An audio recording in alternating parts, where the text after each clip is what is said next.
All right, everyone, we're going to get started here. Thank you so much for joining us this morning. I'm going to go ahead and pass over sharing rights to our presenters. But while I do that, I'm going to go ahead and kick things off.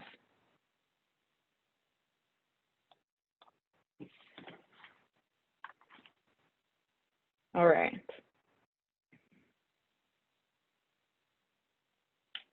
I have just a few housekeeping notes to go over before we can kick things off. First of all, my name is Megan Hooper. I am the marketing manager and webinar coordinator here at Enview, and I'll be your monitor for this discussion this morning. This is a really important topic to us here at Enview, so we're really happy that you all are joining us. First of all, if everyone could just keep their lines muted. I believe all your lines will be muted automatically except for the presenters. But feel free to drop your questions into the Q&A box in Zoom and we will answer them at the end. If you have to drop off but still want to hear the presentation, we will be sending out the recording to all registrants by tomorrow. And then lastly, when the presentation ends, you'll see a pop-up with a brief survey. Please fill that out. We would love to hear from you. All right, I'm going to go ahead and introduce our presenters today. We're joined this morning by Enview co-founder and CEO, San Gunawardana. San holds a PhD from Stanford University in AI and machine learning. After finishing his degree, he was embedded with the US Army in Afghanistan, where he combined data analytics and remote sensing to detect threats and prevent incidents. He's also done computer vision at NASA, built imaging satellites with the Air Force, and was an early employee at Icon Aircraft before founding Enview in 2015. So thank you, San, for joining us this morning. All right, we're also fortunate to have Anthony Calamito on the line this morning. Anthony is our VP of Product here at Enview. He has over 16 years of experience in the geospatial software industry, including product and sales leadership roles at Esri, Boundless, and Mapbox. And he also spent time deployed in Afghanistan working alongside the US military. We are grateful to have both of you this morning, so thank you so much for joining us. Okay, are you guys ready to go? With that, I'm going to go ahead and turn it over to San then. Thank you, guys.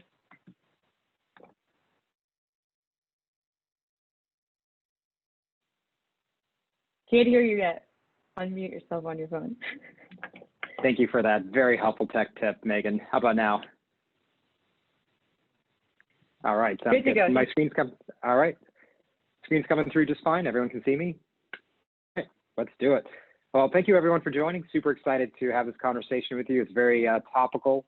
I think this is something that's been on a lot of our minds over the past couple of months. And it is this fact that we have entered into this new normal. You know, when you look at what's going on in the world these days, it's a very dynamic situation, right? We look at warming trends, right? 19 of the 20 past warmest years on record have been recently.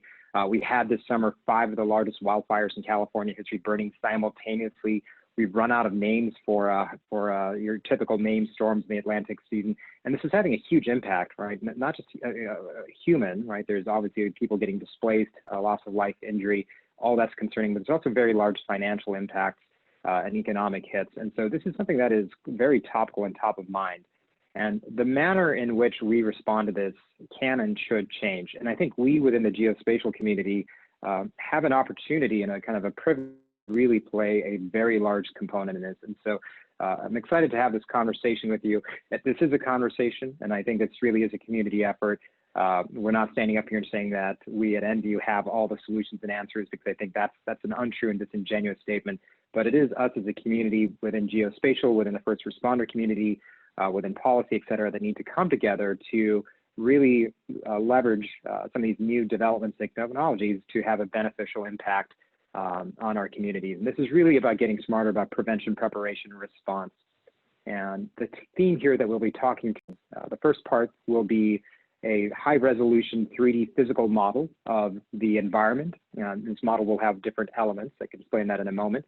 But this is a really important baseline for doing any sort of geophysical simulation or modeling or prediction. Not only do you need to first have the 3D geometry of that, but then you need to have the physical relationship between those elements. right? And this is the interconnectedness of the environment and all the pieces in there. And this is what really allows you to do simulation and what-if modeling type activities. Third part, you need to not only have this glorious baseline, but you need some way to keep it updated because the world is dynamic, it changes, conditions are always varying. And so we want to be able to pull in additional multiple types of data sources. And this is really where we start to get into the community aspect of this. And then you put all this together and you start to extract things like the prediction of risk, the detection of events as they're emerging, and then of course, generating the insights that inform the experts and the first responders about what to do to minimize, contain, mitigate these sorts of events. So the ideal digital twin really lets us prepare and respond in a way that we historically have been very reactive to. And I think this is something that is exciting and that we can all play a very large part in this model. So a key part of this that we mentioned is this idea of 3D data. 3D point clouds, such as coming from LiDAR or photogrammetry or from stereoscopic imagery, are very interesting, all right? And a lot of us are familiar with satellite imagery, aerial imagery, 2D data sets. There's a lot of power and value in those, but there's also challenge, right? Our world that we live in is inherently three-dimensional, and a 2D image of a three-dimensional world is an imperfect representation. And so with these 3D data sets, we like the ability to have a direct physical scan. There are some benefits to this. You know, from a computer vision and automation standpoint, imagery is actually quite difficult to do well. We as people have become really good at interpreting images, which is a subjective task. It's something that has been existentially useful for us going all the way back to trying to avoid tigers in the jungle sorts of situations. But computers struggle with this a little bit. Like they're nowhere near as good as people. And when you take that challenge and scale it up to thousands and tens of thousands of square miles, the error rate and inaccuracies start to become kind of painful. And the 3D data sets are interesting because they allow you to sidestep some of that challenge. For example, you can read down there, a car. You can paint a car, you can make it dirty, muddy, and you can hide it in an image, right? Camouflage exists for a reason. But if you actually physically scan that car, you can't hide the presence of that fairly large object from a LiDAR sensor. And that's really powerful. We also like that you can generate a lot of different insights. And this is really important for a digital twin because you do need multiple components to go into any sort of simulative or predictive model. And the ability to extract those from a single data set and then augment it with other data sets is very powerful. And we as a society are entering a very interesting phase where LiDAR as a technology has been around for a long time. And for anyone on the call that is unfamiliar with LiDAR, you can think of it as a glorified laser range scanner, right? It emits a laser pulse, it comes back, you measure time of flight, and you calculate the distance. And so it creates a literal 3D scan of the physical world. These have historically been kind of boutique high-end sensors. They're enormously capable, but they were kind of relegated to some niche uses, high-value uses. But what we're seeing is some pretty big changes that are being driven from a couple of different fronts. Number one, these sensors are starting to really proliferate and miniaturize. And this is being driven by several different markets, but they are literally showing up in the latest generation iPhones and iPads, right? We're getting to a place where we will be carrying around LiDAR units in our pockets in much the same way that 10 years ago, we started to all carry on cameras in our pockets. This is exciting. Correspondingly, data collection is also becoming a commodity. And there's a picture of a drone here. This isn't necessarily just a drone story. When we think about data collection efficiencies, these are things that are subject to a Moore's law of improvement, where it's doubling on a regular, predictable cadence. And so we're talking about things like airborne LiDAR, of course, from manned aircraft and helicopters, but also terrestrial and mobile, all right? Putting LiDAR units in fleets of vehicles that drive around our cities every day. We have the capability now as a society to LiDAR scan or to map regional areas, like the entire Gulf Coast of the US before and after a storm, let's say. However, we don't actually do this for a couple of reasons. And namely, it's an overwhelming quantity of data. And these 3D point clouds, as powerful as they are, they're very challenging. And historically, when we look at this, we look at these point clouds which have tens to hundreds of millions of points per square mile, and we do a lot of hand labeling on this, and that makes it a very slow process. We've tried to automate this as a society, and the fact of the matter is these point clouds are very difficult to solve with traditional automation. They break essentially most of your traditional 2D image processing AI frameworks. And so we're kind of forced to continue to hand label these things or to use very slow workflows.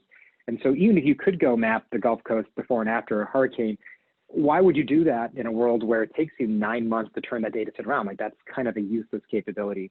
And I think this is where we're starting to see some very interesting new technologies that can be harnessed and used in support of the community and the greater good here. Right.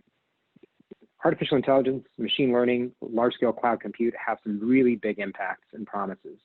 So the first is this ability to go very fast. Like, we live in a world now where you can actually stream data from an aircraft into a commercial cloud, have it run AI to classify a point cloud and create a 3D model, and then send that to a boots on ground operator within 30 minutes. Right? This is really powerful. This is something that is only enabled by these advanced communications networks, the prevalence of cloud compute, and the automation on the analytics side to make sense of these big data sets. You can correspondingly take that same capability, which can run very fast in a small area, and then scale it to a massive, massive region. And this is going to be one of the themes of the discussion here, and Anthony will show you some interesting visuals. It's this duality of centimeter level precision and detail done on a nation scale that the community can really unlock here through these new technologies. And this becomes very enabling for a whole host of different use cases. What are the steps to creating a digital twin? It's a fairly straightforward process. I think many of you might be familiar with this, but the first one is you collect and fuse different data sets. And when we talk about these data sets, it's more than just LiDAR. There is a wealth and diversity of data coming from multiple sectors that must be combined together to create this very accurate, high fidelity, insightful picture of the world. That fused data set must then be analyzed. And when we think about this analysis step, it is it's the creation of a 3D model, a digital twin. It's also the generation of insights from that model around what we as a community should do. And then, of course, the last part of this is acting. And the act step is quite important.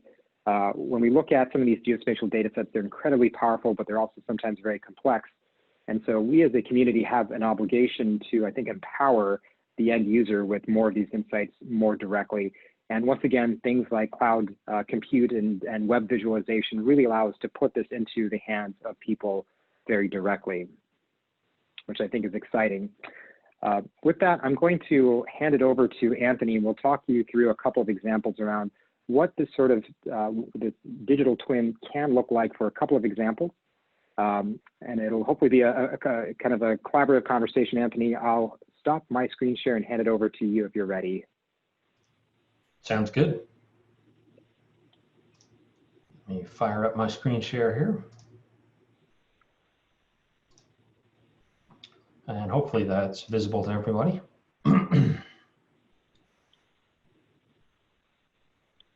Sam, can you see that by chance? Try one more time. It came for a second, Anthony, and then disappeared. Ah, okay. Let's try that one more time.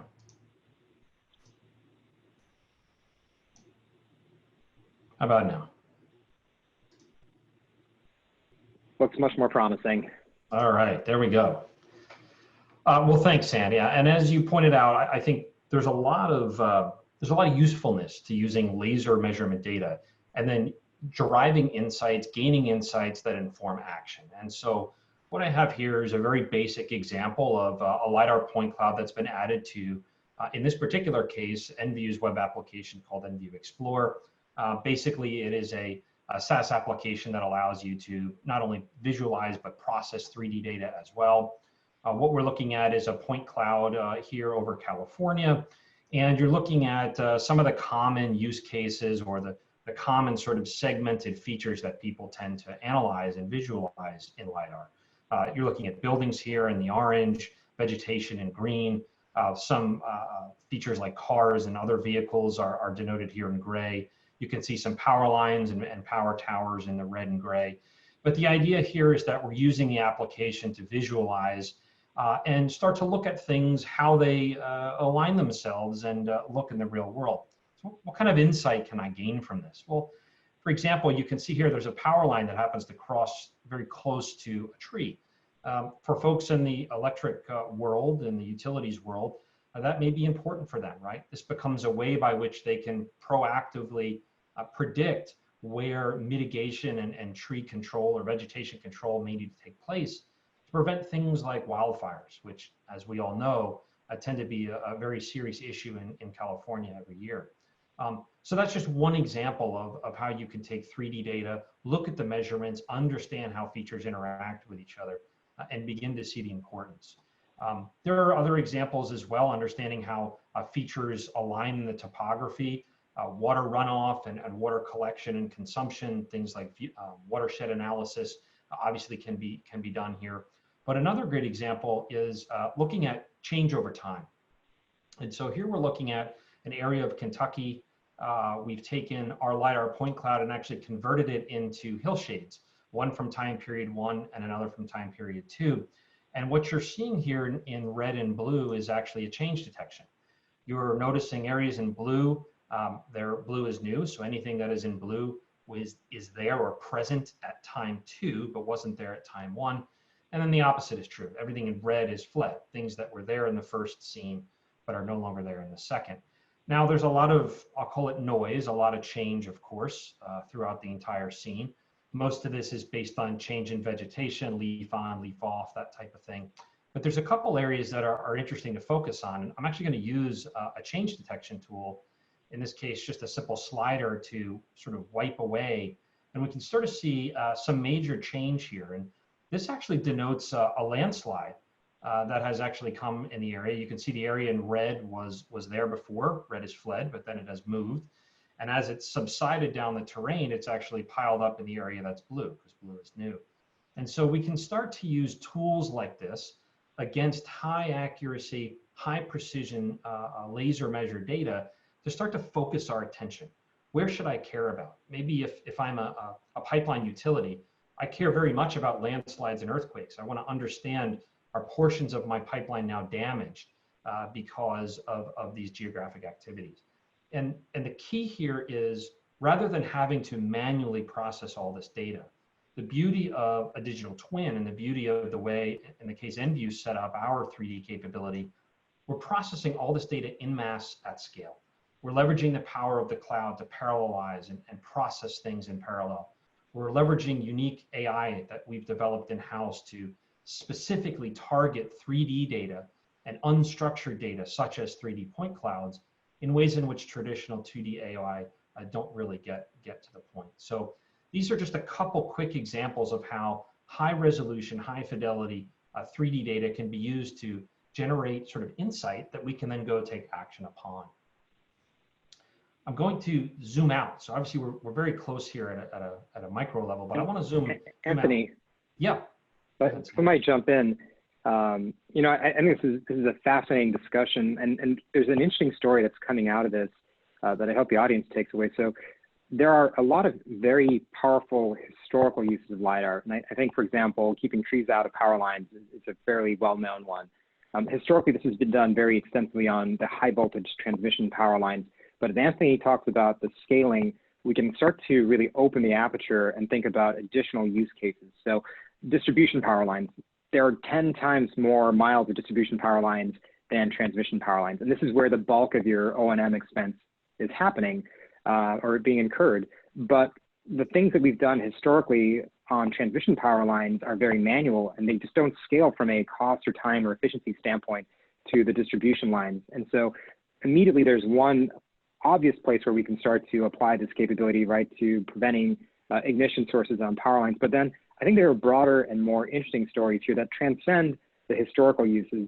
And Anthony, if you find like a building here with like a tree near it, for example, you know, we can start to talk about what this sort of data set can support. And exactly, so these ones are interesting, right? In California and many other parts of the US and the world, you're supposed to maintain defensible space around a building for wildfire reasons. All right, there's a 30-foot and 100-foot buffer zone. And we've looked at so many wildfire burn zones in the state over the past couple of years. And it's a very compelling and consistent story that if you maintain a defensible space around the building, there's a very good chance that it can actually survive a devastating wildfire. But of course, right, this is a challenging change to really understand, and right, nobody wants to remove a tree in their yard. But like, we can look at this sort of situation and identify that there are several trees here that not only are violating that defensible space perimeter, but they actually exist within a fall radius. If they toppled over, they could actually hit the house. And right, a burning tree landing on a roof, like, there's nothing you can do with that situation to prevent that from spreading or from destroying the home. And that's concerning. And this sort of data supports the ability to generate that insight right down to the branch level.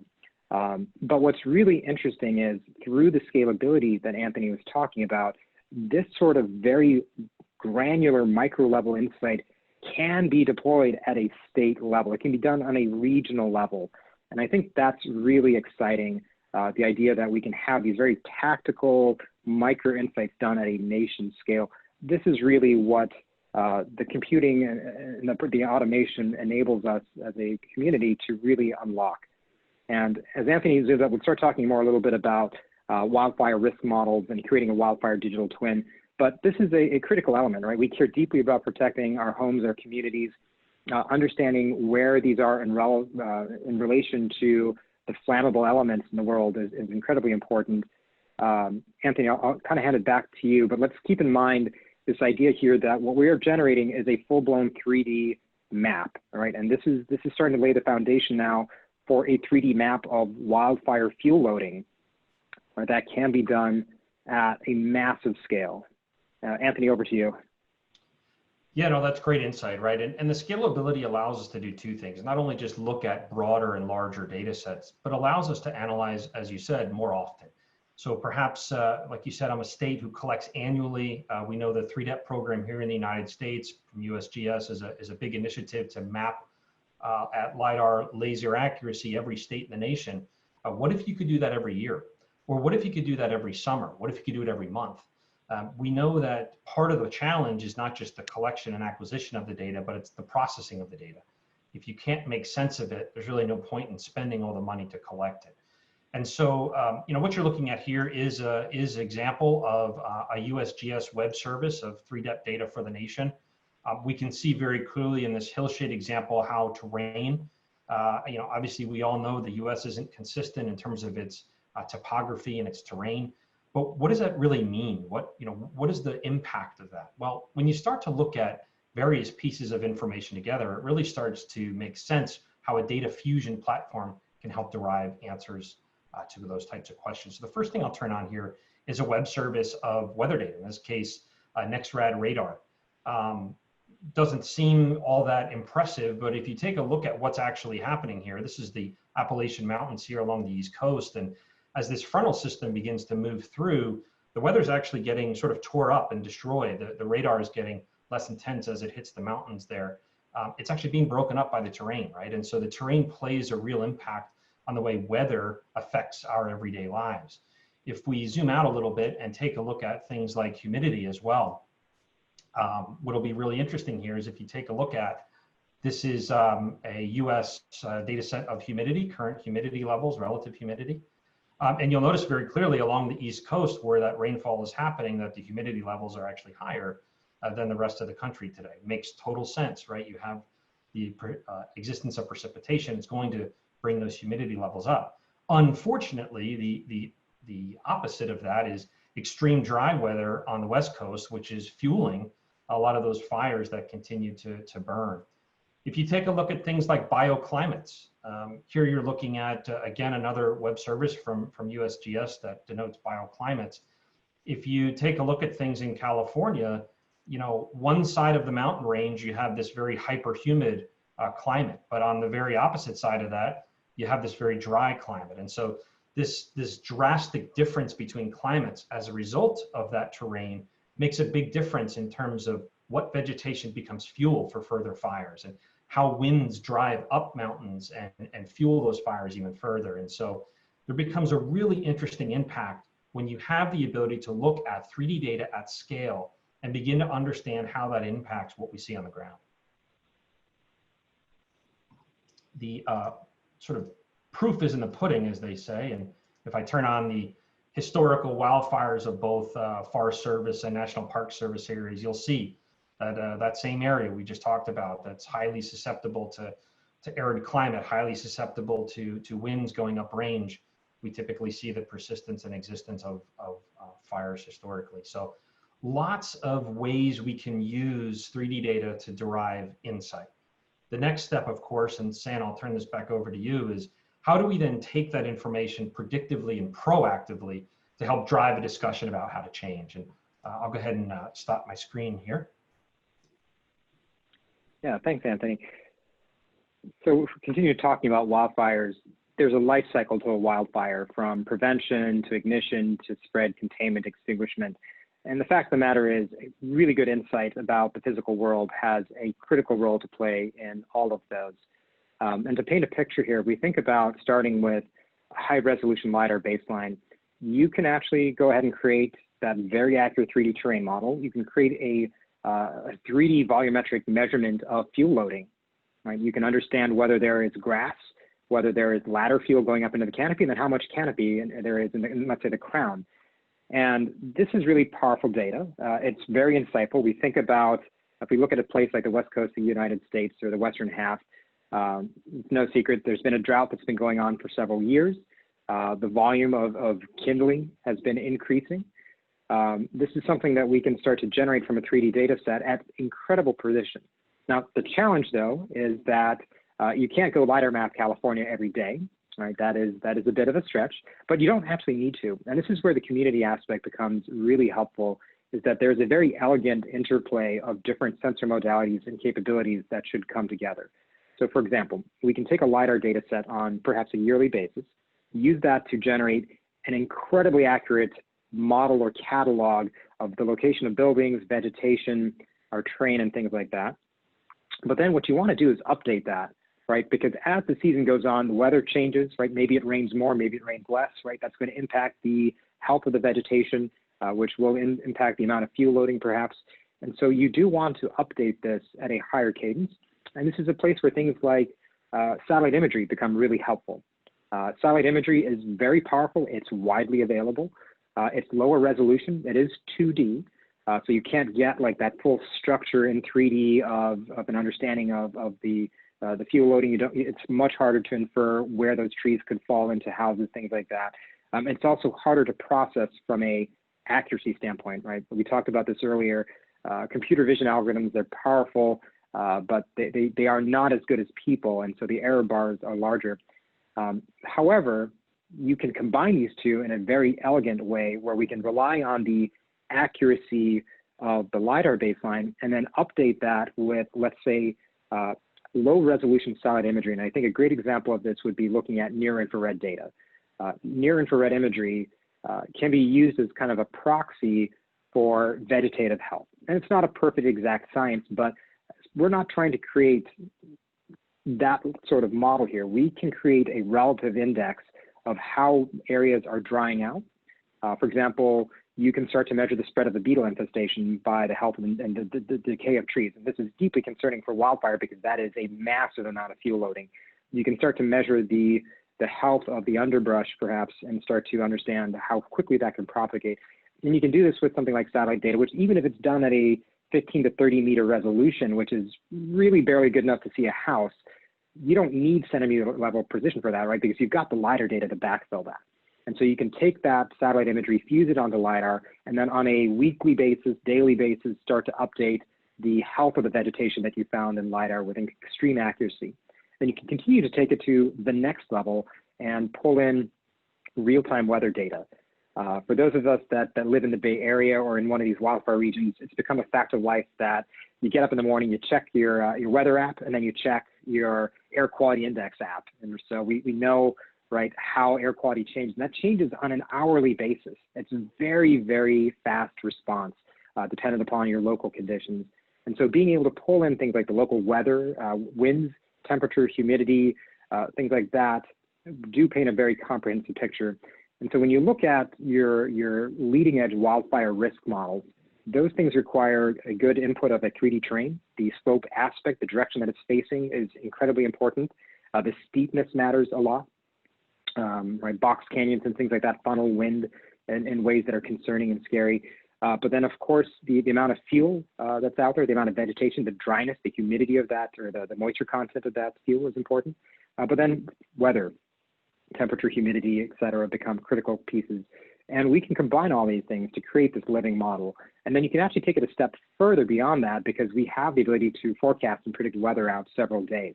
And this becomes really interesting because now you can start to get proactive and predictive. As an example, when we think about the wildfires that were started from the August complex, right? There was a dry lightning storm that had something in the order of 11,000 lightning strikes in the Bay Area within a 3-hour time span.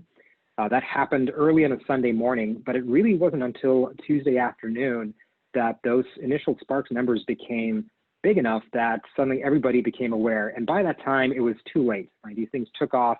They became the number, gosh, I think it was 1, 3, and 5th largest fires in the state history. And this is the sort of thing where if you're able to identify that risk, and this wasn't a surprise, we knew this storm was coming. What we lacked was the capability to map that to where we should be really focusing our resources for wildfire prevention. Where do we need to start pre-positioning a material and CAL FIRE and other first responders to better get a jump start on this? And this is not a criticism, right? This is really challenging and it's leading sorts of capability. But this is something that we can start to build together as a community and really remove days and hours from this response timeline, which is incredibly important. Beyond that, once that fire breaks out, it becomes kind of this chaotic fog of war where first responders may not know all the time where that flame front is unless you're looking at it physically. They often don't have good context for what's the best escape route. People fleeing from these evacuation zones don't have that good insight. And frankly, we're often challenged even to know where the evacuation orders are being enforced, right? Which is something that we think of as being relatively simple. And these are the sorts of things that geospatial can play a really large role in. And particularly, as an example, if you have this good baseline data set from a LiDAR, there's a huge problem that all of the wildfire response community has to deal with off-road mobility, right? How do we get from point A to point B? We know where the flame fronts are. They're typically in remote, very hard to access areas, and you're trying to move an enormous volume of people and water and material. And in some cases, you don't know the best way to get there. Well, you can actually generate these mobility maps from the LiDAR data. You can start to update it with data from, let's say, the GOES satellites that are generating thermal and infrared data to understand where the flame front is. You can start to use synthetic aperture radar, which can penetrate the smoke to a certain extent to gain an understanding of the ground truth of what's going on. And so you can kind of put all this together into something that really does enable a comprehensive response. And then you can fast forward all the way to after that fire is extinguished. These are now areas that are kind of denuded of trees. In hilly areas, landslides become an enormous concern. And so the ability to then understand an area that was previously heavily wooded, if you strip all the vegetation out of there, and then if it rains, for example, which is good for wildfire purposes, bad for landslides, what's the risk profile there? There have been multiple occasions in California where this has turned into fatality incidents. Unfortunately. And so once again, being able to build and maintain this living model that gives us great insight into risk is something that is within grasp. And it is something that we as a community, in partnership and collaboration with others, certainly can approach. And maybe we can also talk briefly about flooding. I'm keeping an eye on the timeline here. I know we want to leave time for questions and answers. But at a very high level, we can think about a similar analog on flooding. We've done a lot of work in the Gulf Coast region, supporting oil and gas infrastructure. And it's a very observable fact that every time a major hurricane comes in, when it recedes and when those floodwaters recede, it pulls megatons of soil out into the Gulf. And this changes the floodplains permanently in those regions. And so the last time we as a nation updated our floodplain maps, it's been decades since that's been done. And so our risk models, our understanding of which areas are flooding at what frequency are likewise very outdated. And there's now this capability through this commoditization ability to collect large areas of data and then to analyze it to very rapidly generate new understandings of areas that are susceptible to flood risk. You can start to pull in weather data once again to update the floodplains in real time and to understand where the waters are, and to once again really help with the first response. And I guess another example there, I mean, we have customers that go in and rescue people off of roofs with helicopters. And as they go in, one of their big concerns is, am I going to fly into a power line, right? Because you're doing it under stressful conditions with imperfect knowledge, and you have this baseline, like that's something that can inform even something as life-saving and simple, relatively speaking, as that extraction. So building and maintaining the digital twins has a lot of power, a lot of capability. You know, before I hand it over for, or open it up for question and answer, you know, I think there's a very natural question of where do we go from here? And hopefully if you take away a few things from this, we do strongly believe that this is an interdisciplinary challenge. These challenges are so large and complex that no one entity or group will have the expertise to solve it on their own. And that's perfectly fine. But we do need to have engagement from every community here, right? This is not a situation where one entity has all the insight. And so the ability to share these insights, to collaboratively build a tool that pulls from the strengths of all of our different disciplines, sensor modalities, and expertises is really important. I think a second part of this that doesn't get talked about enough is the fact that AI and large-scale compute can do some pretty amazing data analysis feats, but they're not in a position to replace expert people. Right? What we should be doing here is leveraging big data, large-scale cloud compute, and machine learning to enhance the workflows of expert humans. And it's not just like a warm fuzzy. I think the honest technical truth is these algorithms aren't capable of replacing a person, and they won't be for a long, long time, if ever. And so the opportunity to enhance our experts' workflows, to allow them to look at bigger areas and focus attention, is critically important. And I think this leads to the last point that I would make is these are mission and safety critical applications. And when we apply, when the community applies machine learning, it's really important to understand when and where that machine learning is accurate, where the uncertainty bars are, and to communicate that, right, to the people who go out into the field and make these safety critical decisions and actions. And so the importance of having a very genuine conversation about where ML, machine learning, and AI can support and what the risks are, I think is quite important. And once again, that comes together under the umbrella of us as a community working together to really advance the state of the art to enhance our ability to protect our communities. So I'll pause there. Megan, is this a good time to open it up for questions? Yeah, definitely. We have several questions coming through the chat. So, so I'll go ahead and start the first one here, which is the INDI platform cloud-based or is it available on-premise? So we are at present cloud-based, and this is partly due to our desire to massively scale. So to give you a little insight into the technology under the hood, Anthony showed that 3D LiDAR tile, let's call it. That sort of tile is something that we do on a scalable basis. So we'll look at something of that size. Like let's say we take a 5,000 square kilometer data set. We'll cut it up into thousands of little tiles. Each tile will have its own dedicated compute resource allocated to it, and that resource is dynamically configurable depending on the cloud environment that you're in. But what's really neat is if you architect the technology in the right way, you can spin up an arbitrary number of those instances in parallel. And so this is where we're able to take like a 5,000 square kilometer data set and classify it and create derived products in under 40 hours by spinning up several thousand parallel instances. We have heard repeat requests from customers that want us to go on-prem, so that is something that is on our roadmap. But at present, because of the scalability and the size of the challenges that we're working on, this is all done in the cloud.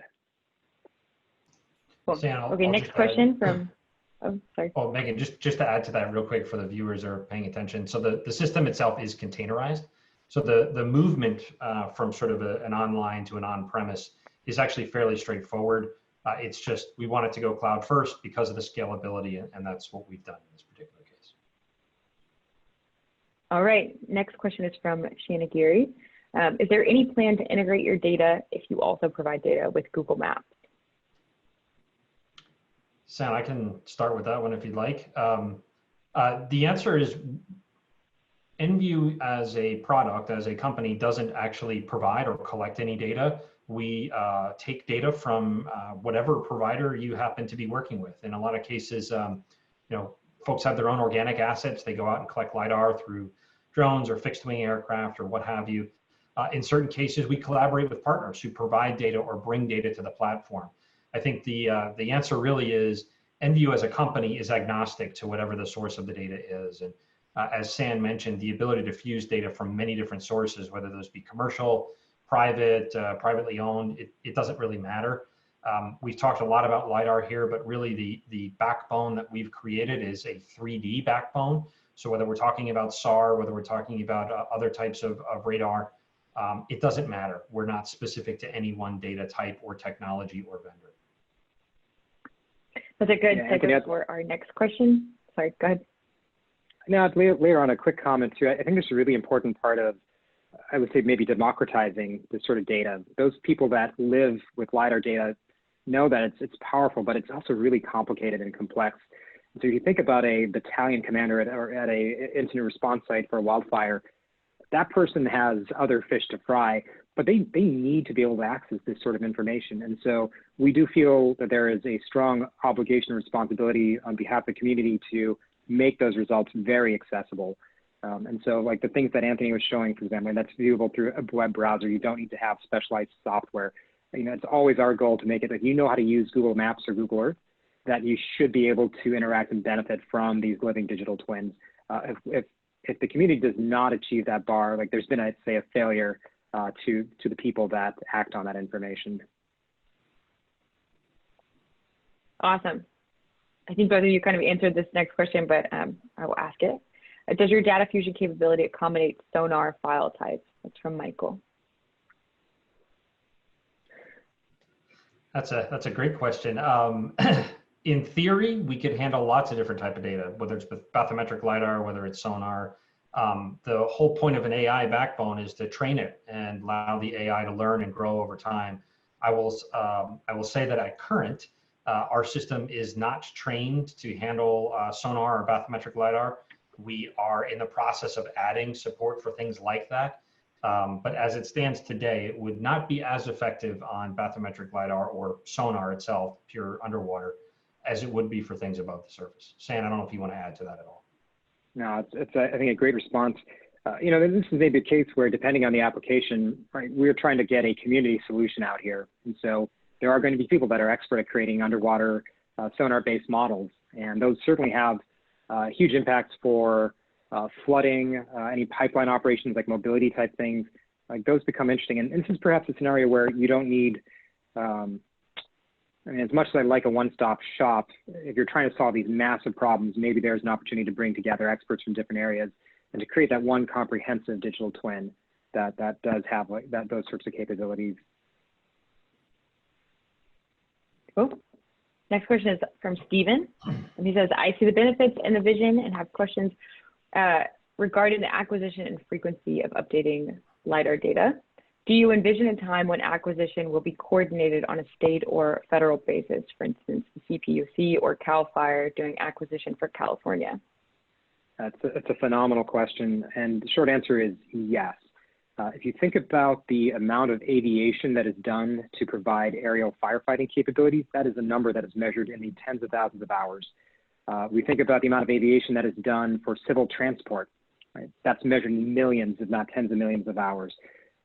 So the act of flying an airplane around that is a solved problem. The act of collecting data at this scale, likewise, is a solved problem. What we have lacked historically, I would say, is maybe two things. It's maybe three things. It's the need, the will, and the funding to go forth and do that. And I think the first two are being very painfully addressed right now. We're just living this out day to day. When you look at the scale of this problem, it's one that transcends a county line. It transcends like city lines. It does transcend state lines as well. But I think there's a very strong argument to be made for the state of California and other states to maintain a yearly LiDAR scan of at least the high wildfire risk areas.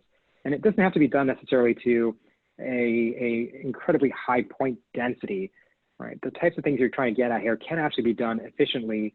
And if you do the math on the ROI, the cost savings relative to all of the human misery and pain and expense that we put into fighting these things, it's a pretty straightforward sort of calculation. And so this is something that we as a state should definitely be doing. Right? We should generate that LiDAR scan. I think yearly is a good baseline minimum. Certainly at the start and stop of the growing season is also kind of interesting. But then fusing satellite data on a near daily basis, pulling in weather data on an ongoing real-time basis, those are things that we have to do. And there's really no technology stopping us from doing that at this point. It's just a question of will and funding. And just to add to that, right? Shameless plug for Enview. That's really, if you think about it, where we came from. The ability to take mass quantities of data, process it quickly because we knew new collect was going to be ongoing. How do we take the information we derive from what's been collected, use that to drive either future collection or drive additional collection to validate, what it is we've sort of learned before. So, I hate to do the shameless plug, but that's exactly what the back end of the Enview system was designed for. No shame in a shameless plug. Okay, we have a few more questions. Can you process point clouds from stereo aerial photography? Yeah, so short answer, what we built specifically at Enview is it's a generalized framework for looking at 3D data. And we are specifically very agnostic of the sensor type, the brand, model, and et cetera. And so historically, a lot of our customer work has been done using wide area aerial LiDAR. And so we've built this framework that can process and be trained and deployed on different types of 3D point clouds, photogrammetric point clouds, whether it's from FMV, full motion video reconstruction, or satellite stereoscopic imaging. It's just a different type of point cloud. I love capabilities like that. They're super exciting, particularly some of the satellite stuff, because you can generate it at massive scale without access to, without needing to fly an airplane, for example. There are pros and cons, right? And I think this is hopefully a very genuine response, right? Those methods struggle anytime there's moving things in the scene, which could include vegetation, certainly includes vehicles and buildings. In some cases, the full motion video stuff is limited to a relatively small area. But and on the flip side, they can't see through the vegetation in the way that a LiDAR can. The measurements are a little bit less precise, but there's cameras everywhere, which is, I think, really powerful and exciting. So, for us, this is just a task of training a version of that AI to work on a different type of point cloud. Right? And this is why we include things like mobile LiDAR, terrestrial LiDAR in the roadmap. It's just a different type of point. Cool. We have a few more questions. I'm going to wrap things up, though, in just a second. And I think that you guys did address this in your demo, but just quickly, Aaron asks about whether or not we incorporate current weather and historic data into the platform. Does the CEC awarded research grants to create greater granularity historical data and has a grant offer out for predictive models? Just along with that, I think it'd be great to talk about what work we are currently doing with any governments and communities right now. Yeah, I'll start, and then Sam, please chime in. Obviously right now, what we showed you in the demo is there is an ability to connect to live weather data. In fact, you can connect to any web service that exists, any web mapping service, whether they be OGC or something more proprietary, say something from ArcGIS. That's native part of the application. You can bring those in. The service I added earlier was actually from NOAA. It was a live web service that I added in. What we don't have right now is volumetric sort of net CDF, more the scientific side of bringing data in. Nothing stopping us from doing that, again, other than we just haven't been asked. There's no real requirement for us to support to do that. Going back to what Sam said, we truly believe that we are a data fusion platform, right? Bring your data to the system, let the system help sort of process, crunch that data, and provide the insight for you to go make action. So do we have a desire to get more granularity with weather data we bring in? Sure, absolutely. Please respond to us, let us connect and talk through what that might look like. But today, currently, the ability to bring in real-time weather is already there. It's an out-of-the-box part of the tool. You can bring in historic data in flat file format as well. If you have KMLs, if you have shape files or other files, even DBFs and CSVs, things that are just purely sort of tabular in nature, all of that is able to be incorporated in the system. And again, if there's something unique or niche that you'd like to talk about, we'd love to hear from you. And Sam, I don't know if you wanted to add to that. Yeah, maybe to kind of contextualize that with an example of what some of the work we're currently doing. As an example, we do a fair amount of work with various elements of the Department of Defense, particularly around disaster relief and humanitarian aid, which is a major part of their mission. But as an example, if we think about the Gulf Coast after a major hurricane, there's 3D data that is publicly available for much of that region. And it's a beautiful, amazing data set. It's kind of hard for the end user to access it. So one of the things we do at start is to ingest that whole thing, virtualize it, right, and create a 3D model that is more accessible to them. But then you can start to do really interesting things with it. The 3D data, as powerful as it is, might be a few years out of date, right? So it's not super useful for understanding the beyond the ground truth, but you can pull in additional information. So pulling in a satellite image that shows the damage after a hurricane recedes is super helpful. Where we're going with this is, in fact, starting to pull in that real-time weather data, because ultimately you want to understand not only where his damage occurred, but how do you bring relief and supplies to those communities, right? First step, particularly for some of the airborne colleagues, is where do you open up a runway that's safe to land, because maybe infrastructure, roads and rail are maybe damaged. And so it's in some cases safest to fly stuff in. And then once you're there, how do you send those supplies throughout the community?